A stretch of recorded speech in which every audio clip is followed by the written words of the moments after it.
Anunciado como uma nova era nas relações comerciais entre os países, o tarifaço de Donald Trump começa a ruir em menos de um ano depois de entrar em vigor. O Brasil conseguiu avançar em vários setores, principalmente depois que o presidente dos Estados Unidos se encontrou com Lula na Malásia.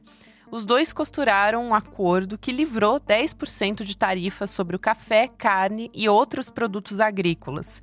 A redução das tarifas foi comemorada pelo governo brasileiro. Mas setores da indústria ainda consideram que o Brasil continua em desvantagem em relação aos seus principais concorrentes. Isso porque as taxas revistas foram de 10%, ainda restando outras de 40% sobre produtos como café. Enquanto isso, Colômbia e Vietnã têm tarifas quase zeradas. O vice-presidente Geraldo Alckmin disse que o país continua em negociação para reduzir outras tarifas e reequilibrar o valor dos produtos brasileiros. Terça-feira, 18 de novembro de 2025.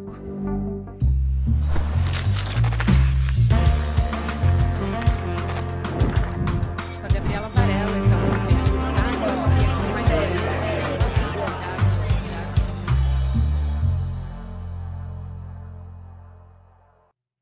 Olá, seja bem-vindo, seja bem-vinda. Eu sou a Gabriela Varela, está começando mais um videocast em detalhes. Aqui de segunda a sexta-feira, a gente analisa uma temática, uma notícia importante do momento. Hoje a minha conversa com a professora economista Carla Beni. É um prazer te receber mais uma vez, Carla. Seja bem-vinda. Ai, Gabriela, que prazer. Obrigada pelo convite. É sempre uma alegria estar aqui com vocês. Sempre um prazer também, querida, te receber. A gente vai falar sobre essas questões ligadas ao tarifaço. Aliás, Carla Bene já veio muitas vezes aqui no Em Detalhes para ajudar a gente a entender esse cenário, né?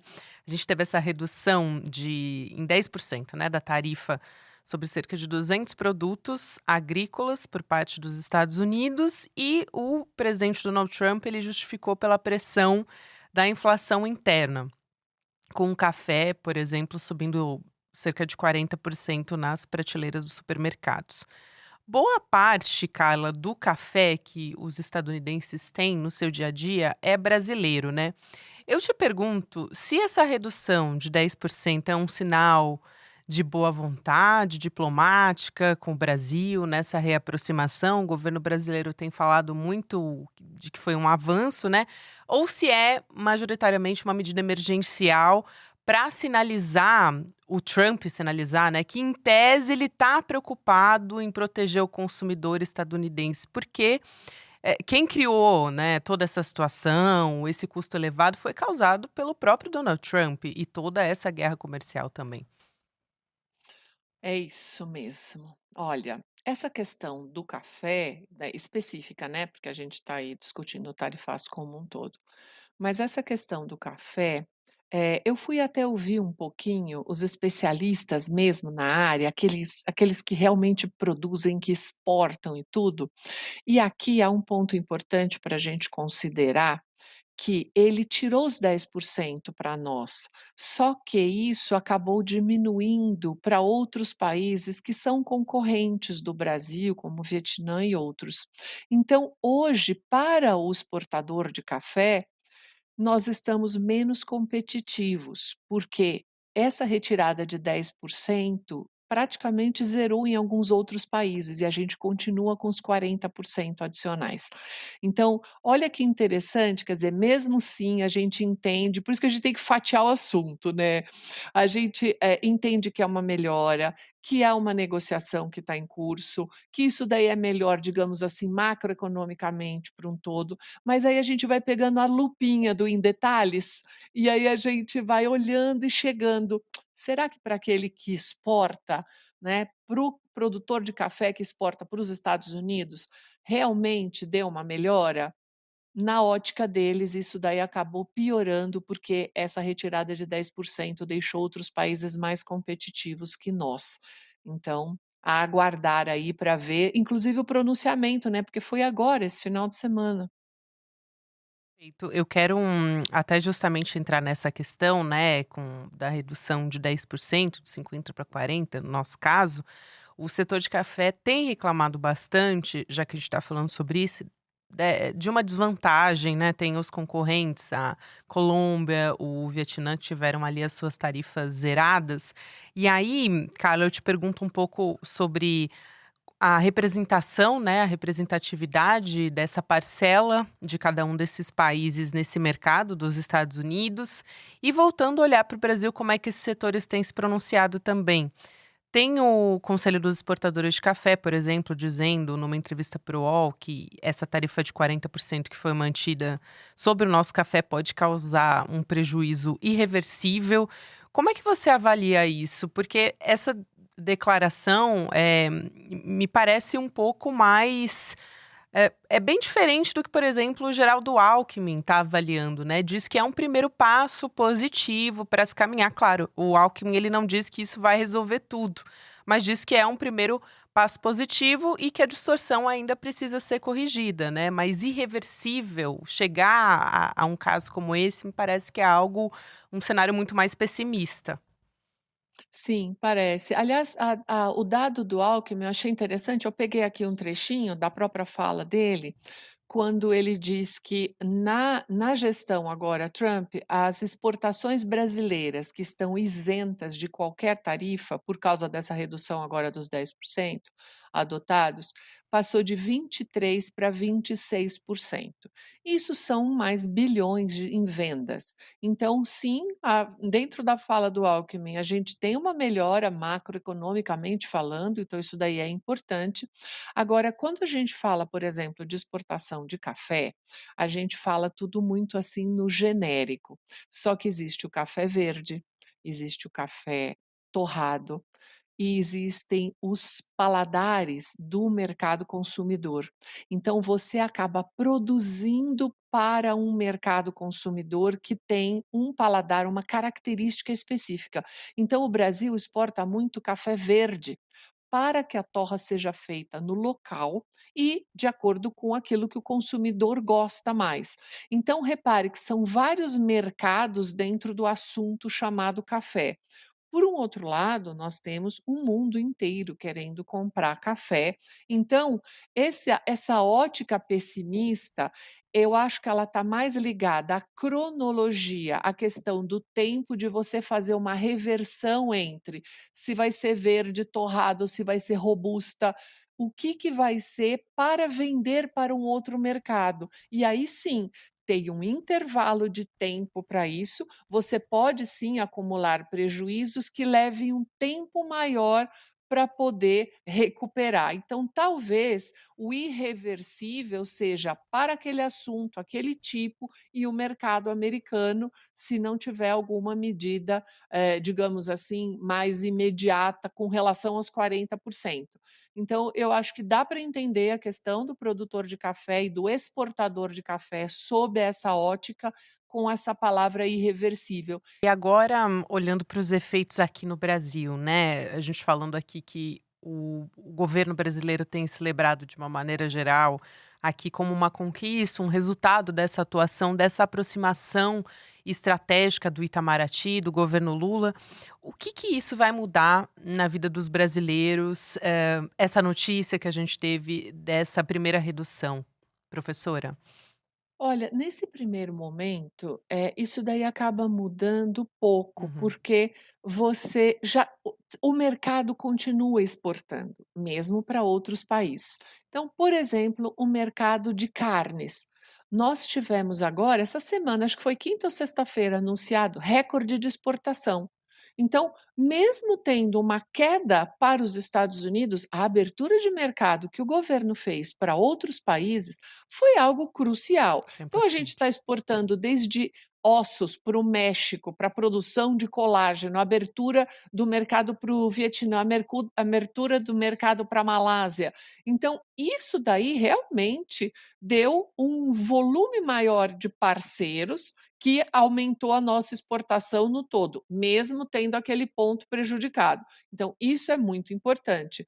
Por um outro lado, a gente com essa queda de 10%, a gente não chega a ter nada significativo, digamos assim, que, pode mudar algum preço para mim, para você, para quem estiver aqui nos ouvindo lá na prateleira. Por quê? Justamente os contratos são fechados, tem estoques, tem todo um andar, digamos assim, da mercadoria que a gente acaba não sentindo num percentual tão pequeno. Professora, eu acho muito interessante esse cenário que você trouxe, e aí eu vou pegar também um pouco de cada setor, né, como é que tem tentado defender o seu interesse também, e o tanto que isso pode entrar ou não em conflito com a defesa do governo brasileiro, né, do governo Lula principalmente, desde o início da nossa soberania. Por exemplo, a Confederação Nacional da Indústria, vi algumas declarações, o Secafé também eu já falei aqui, mas eu vou trazer um pouco sobre esse lado deles e te perguntar sobre essa questão da soberania, né. O superintendente de Relações Internacionais da CNI diz que o Brasil precisa apresentar uma oferta robusta e ampla, e o que que ele entende que está entre as possibilidades, né. Por exemplo, acordos sobre minerais críticos, etanol, combustíveis marítimos, data centers, combustíveis sintéticos para aviação. Me chamou a atenção principalmente a questão dos minerais críticos, quando a gente olha para isso, né, me acendeu aqui, um alerta. E o Secafé sugere uma estratégia que eles acreditam que seria mais factível, que seria negociar item a item, né, dessa lista de isenção de produtos. Ao invés de pedir uma isenção total e temporária. Quais estratégias te parecem mais eficazes nesse sentido e também pensando em resguardar principalmente a nossa soberania brasileira? Bom, primeiro, a própria estrutura do Brasil soberano que foi criada foi muito boa. Ela foi muito boa. A estratégia foi boa. Só para lembrar que isso foi para não usar a questão da reciprocidade. Então, no lugar da gente devolver com tarifa, que isso sim seria ruim para nós, porque as pautas de importação e exportação são diferentes, nossa para os Estados Unidos, usar esse conceito, inclusive, e ampliar isso, né, dar voz para a palavra soberania, isso foi muito importante. Isso daí uniu o país em grande medida, uniu produtores que inclusive possuem vieses diferentes, né, ideológicos do próprio governo. Então, esse movimento eu achei que foi muito importante e as respostas, elas foram inteligentes. Vamos fazer compras governamentais, vamos fornecer crédito subsidiado, nós vamos para o produtor, exportador, ver qual é a dor dele e tentar resolver aqui internamente, mesmo que for por um período até ver como é que isso daí ameniza. Então, essa primeira consideração, ela foi muito importante e achei ela inteligente nessa medida. Quando a gente pega agora a questão de usar o que a gente vai usar para dar em troca? É natural que o segmento que está prejudicado queira que rapidamente se resolva com alguma alternativa. Aqui que entra o grande problema. Nós precisamos de um projeto de país. E este projeto de país sério, de longo prazo, ele passa por uma grande pergunta, Gabriela: o que faremos com os minerais críticos? O que faremos com as nossas segundas maiores reservas do mundo de terras raras? Porque hoje não se pensa em evolução tecnológica sem esses minerais. Vamos continuar cavando buraco na terra e exportando em bruto para poder importar isso depois pagando mais caro porque foi industrializado? Isso seria uma outra tragédia. O Brasil precisa parar com isso de uma forma urgente. Outro ponto: vamos ceder espaço, energia e água para data centers sem geração de emprego e renda, porque isso não vai acontecer, para que você tenha, além de tudo, esses dados na mão de empresas estrangeiras?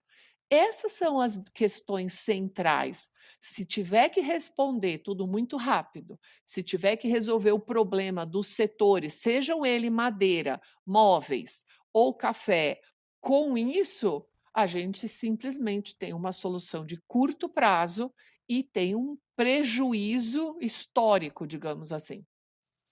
Professor, agora, também, levando em conta tudo isso que a gente conversou aqui, já olhar um pouco para como que tá esse cenário, entrando aqui num aspecto judiciário também, né, junto com o da política, porque a Suprema Corte de lá está analisando essa legalidade do tarifaço especificamente, e os Estados Unidos têm usado como justificativa para entrar com essas medidas na guerra tarifária como uma ameaça externa à segurança nacional, né?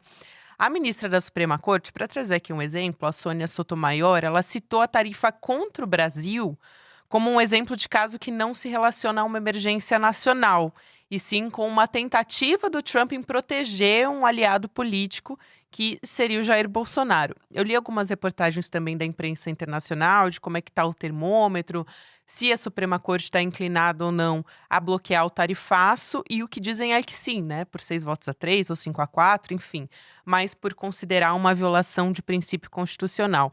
Se isso acontecer, como é que aconteceria essa restituição que se fala de 90 bilhões de dólares? Aí é um outro processo, porque uma coisa é: "Ih, não podia ter feito isso". Parou, então volta atrás. Outra coisa é, qual foi o prejuízo causado e como que isso vai ser pago? E se vai ser pago? E Uhum. quando vai ser pago? Porque se essas tarifas caíssem, imagine que daqui a 10 dias a gente senta aqui de novo para conversar e você vira para mim e fala: "Carla, todas as tarifas caíram por causa do Supremo dos Estados Unidos". A gente vai discutir aqui imediatamente o quê?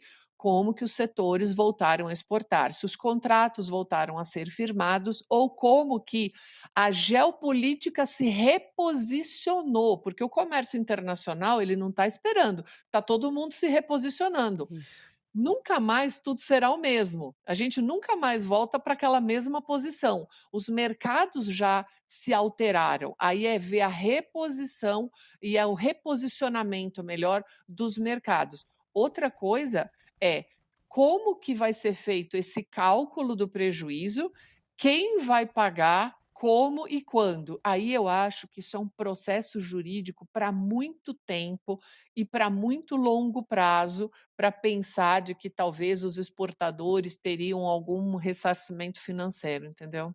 Sim, sim. É um cenário ainda que está um tanto quanto, na vamos dizer assim, numa espera, né, para ver o que vai acontecer. Até tem, Carla, uma espécie de queda de braço acontecendo ali também, né. O secretário do Trump vai publicamente, o secretário do Tesouro, o Scott Bessent, para dizer que não acredita que isso vai acontecer, porque o STF não quer abrir esse precedente. Tem até, dá para enxergar ali até uma espécie, assim, um tom de ameaça, né, de: "Ah, vocês não vão querer entrar nessa seara", né, com essas declarações que ele está dando.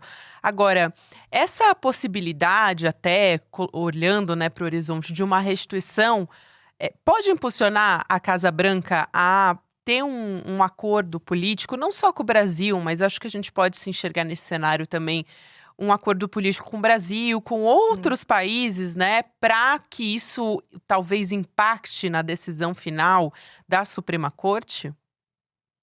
Olha, eu acho que essa questão financeira ela vai pesar mais, porque Uhum. olha, o imposto de importação, ele é um imposto federal. Então, tudo que o Trump tem feito de elevar a alíquota de importação é imediatamente entrada de receita para o orçamento público. Então, ele está ampliando a receita com essas tarifas. Você imagine se isso dá um montante aqui X, e aí depois lá na frente, o governo que tiver que pagar isso, esse dinheiro vai ter que sair justamente da questão orçamentária, vai ter que sair na despesa. Então, essa conta dificilmente vai ficar para o Trump, por causa do trâmite jurídico. Então, na hora que outro governante estiver no poder, digamos assim, e tiver que decidir, da onde sairão o esse montante, né, esses 90 bilhões ou o que for, para poder efetuar esse pagamento. Então, eu acho que é mais provável que você faça um acordo, caem as tarifas, mas discutir efetivamente o valor. E outra coisa, quem vai receber? Vai ser o importador americano ou vai ser o exportador internacional, quer dizer, como é que você vai efetuar esse pagamento, né? Porque foi o importador americano que se prejudicou? Foi, porque ele teve que diminuir a compra. Então, repara que você também tem um caminho para tentar achar quem é que vai colocar literalmente o dinheiro na mão. Isso. E aí, pensando ainda nisso, né, olhando para esse cenário da Suprema Corte, a gente já tem um pouco uma expectativa de como isso vai afetar, então, a relação do Trump, a guerra comercial, a relação com os países.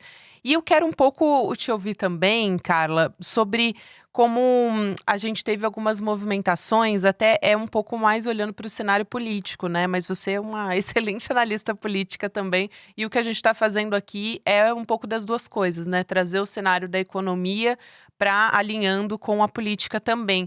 Porque a gente teve algo que foi inédito, que foi o STF formando maioria para tornar o Eduardo Bolsonaro réu. E o Eduardo Bolsonaro, ele estava atuando para incentivar esses ataques, não só incentivar, mas articulando realmente com o governo dos Estados Unidos, também eh, como parlamentar, né, brasileiro, contra o próprio país, visando favorecer o Jair Bolsonaro nesse cenário. Então, como é que vem essa notícia? Porque a gente já tinha visto uma iniciativa na Câmara dos Deputados, né, na comissão ali de ética, né, no conselho de ética, que não avançou, porque foi colocado um aliado político bolsonarista, então não houve nenhuma consequência para o Eduardo.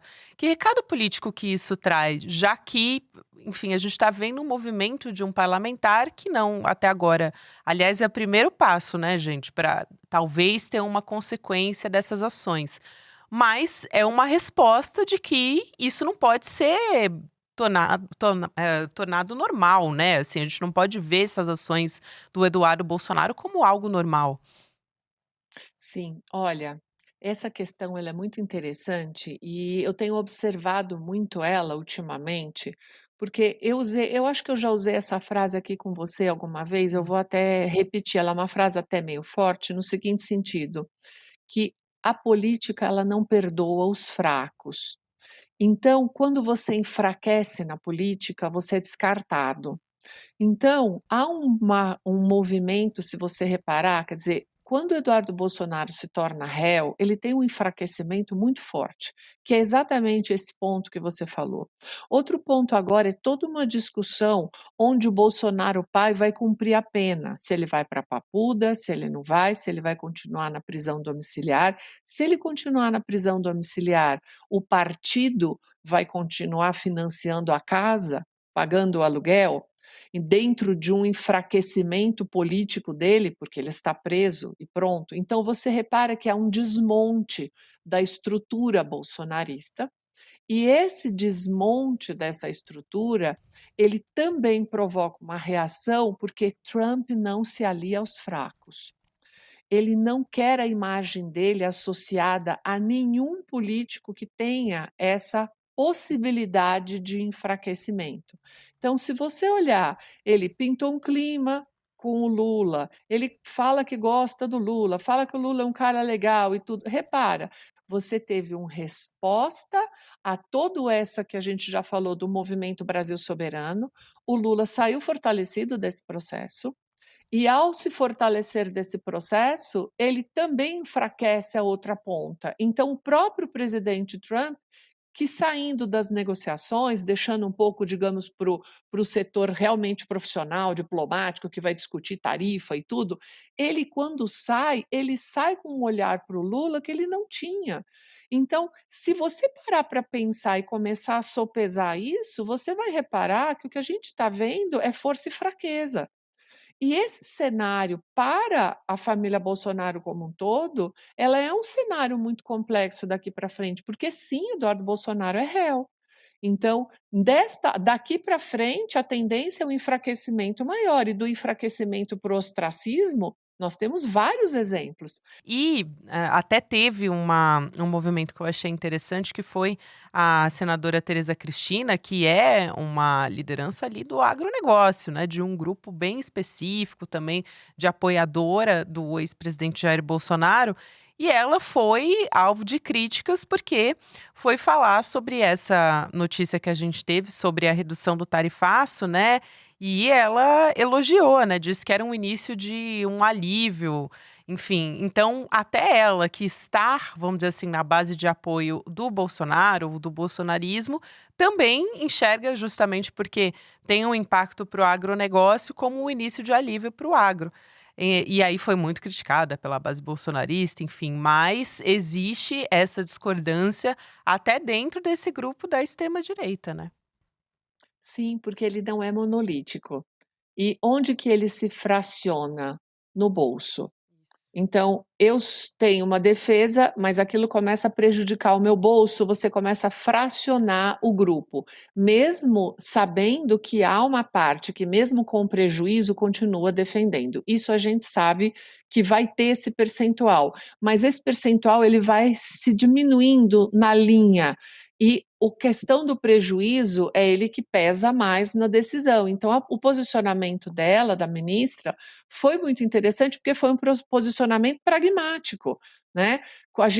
Nós nunca tivemos um exercício desse de ver um parlamentar num outro país, né, foragido, digamos assim, né, você pode não estar foragido da lei antes, mas agora talvez passe a ter essa outra categoria, trabalhando contra o país e publicizando que sim, está fazendo isso mesmo e quer que aqui fique cada vez pior. Só que quando isso fica cada vez melhor aqui, há esse enfraquecimento. Então nós estamos com recordes de exportação, macroeconomicamente o tarifaço não deu o resultado esperado, e fora outros dados macroeconômicos que nós temos na economia, como questão de massa salarial, desocupação, atividade econômica, a inflação que caiu, também por parte desse tarifaço. Então, Exato. se você pegar vários dados macroeconômicos, nós estamos indo muito bem, obrigado. Uhum. Então, esse é um ponto que também enfraquece o discurso de Eduardo Bolsonaro e os outros.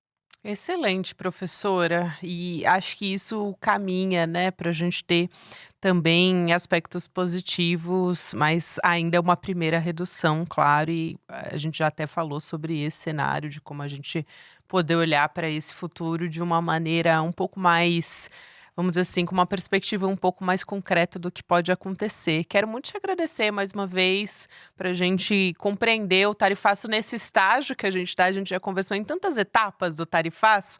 Essa é mais uma e uma mais positiva. Então foi muito bom conversar contigo mais uma vez, professora.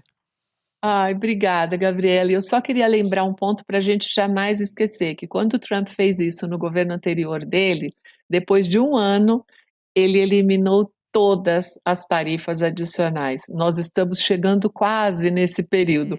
Então, quem sabe para os primeiros meses do ano que vem, esse assunto já mude completamente de cenário. Por quê? Porque existe um tempo cronológico para bater os preços dentro da economia interna e isso mexer com a popularidade dele. É isso aí. Muito obrigada, Carla. Até a próxima, querida. Obrigada, um grande abraço e até a Um próxima. grande abraço. Professora Carla Beni conversando aqui com a gente no Em Detalhes. E eu quero te convidar nessa semana.